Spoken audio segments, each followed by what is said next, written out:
और महाराज ठाकुर जी लेकर के गए दाने और निकुंज में बैठ करके जैसे किशोरी जी बुलावे मोरन ने वैसे ठाकुर जी बुलाने लगे। सबरे मोर आ गए, बोले ये तो श्याम सुंदर हैं, ये तो हमारे हैं, इनके हाथ से पावे में कहा संकोच।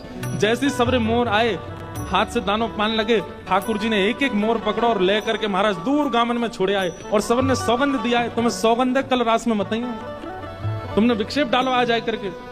मोर बोले किशोरी जी संकोच में आ जाएंगी, बोले वो काम हमारा हम देख लेंगे कैसे का, तुम मत आइयो कल। और मोरन को सौगंध देख के मोरनीन की ठाकुर जी चले गए।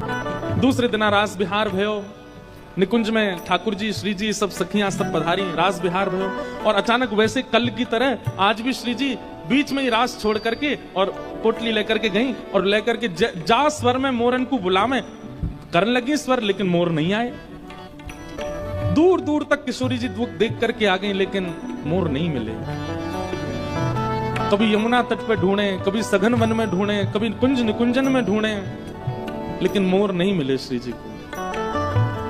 ठाकुर जी पीछे पीछे चल रहे हैं, हे श्यामाजू चलो ना एक मेरे संग तनिक बैठ जाओ। अरे श्यामाजू देखो आज मैं आपके काज कहा बना के लाऊं ने किया को पाई लो। लेकिन किशोरी जी को तो मोह ऐसा बन गो, अब कछु भाई नहीं रहो। ठाकुर जी आज सुंदर पेड़ा बना के लाए, किशोरी जी को पवान लगे।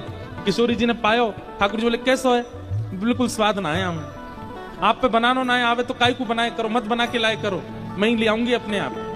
ठाकुर जी बोले मेरे द्वारा दी गई सामग्री कभी अगर नहीं भाती है तो किशोरी जी थोड़ा मन मार के भी स्वीकार कर ले, लेकिन ऐसे स्पष्ट मना तो कभी नहीं करती। आज इतनी बुरी लग गई, मोर इतने प्रिय है इनको कि मैं सामग्री दे रहा हूं वो भी स्वीकार नहीं है।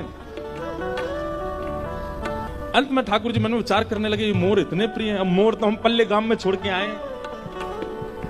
ठाकुर जी बोले तो नेक बैठो श्री जी, हम मैं आऊं अभी आऊं। ठाकुर जी निकुंज से बाहर गए, सबरे ग्वाल बाल बुलाए, बोले भैया चलो, मोरन ने पकड़ के दोबारा लाओ। श्री जी तो नाराज जगह बैठ गई। सबरे ग्वाल बाल गए वह दूसरे गांव में, वहां पे जंगल में मोर बैठे थे, कसम दई ठाकुर जी ने मोरनी इनकी आमद जई हूं। ठाकुर जी बोले भैया चलो किशोरी जी के पास चलो, जल्दी चलो। मोर बोले ठाकुर जी श्री जी जैसे आपको श्री जी प्रिय हमारी मोरनी हमको प्रिय, हमको कसम लगी हम तो ना जा रहे आज। ठाकुर जी बोले तुम्हारे हाथ जोड़ूं पाम परूं भैया जल्दी चलो। लेकिन मोर बोले हम नहीं जाएंगे, बोले एक दिन बीतवे के बाद चले जाएंगे, सौगंध कैसे काट सकें, आपकी आज्ञा कैसे हम विसरा सकें। ठाकुर जी मन में विचार करने लगे कहा करूं कैसे करूं। फॉलो करके कमेंट करो राधे राधे, आपके रुके हुए काम हो जाएंगे। मिलते हैं अगले पार्ट पे।